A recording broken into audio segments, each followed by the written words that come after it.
Deux jeunes flics, premier jour de service. Ils tombent direct sur une prise d'otage. Ces deux bleus sont surexcités. S'ils sauvent l'otage, ils vont devenir des héros. À cette pensée, ils ignorent complètement l'avertissement de l'instructeur. Ils dégainent et se faufilent dans la cour arrière. Pendant que le suspect est distrait par les flics devant, il s'infiltre discrètement dans la maison. Le chef arrive sur place. Il apprend que les recrues sont déjà à l'intérieur. Donc au lieu d'avoir une victime à sauver, ça nous en fait 3.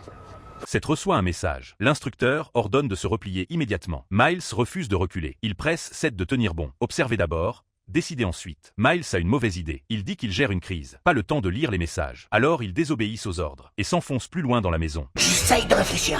Maman! T'as dit qu'on était seuls. Je voulais pas qu'il s'inquiète. Maman, il reste des brownies? Dis-lui de venir. Chérie, viens me voir au salon. Pas un geste.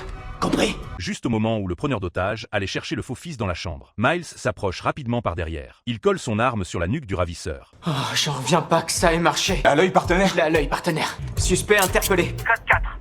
Attendez, je crois que j'entends des voix. Le rapport radio de cette stupéfie tous les vieux flics. Ce n'est qu'en voyant les deux recrues sortir avec le ravisseur et l'otage qu'ils réalisent enfin que c'est vrai.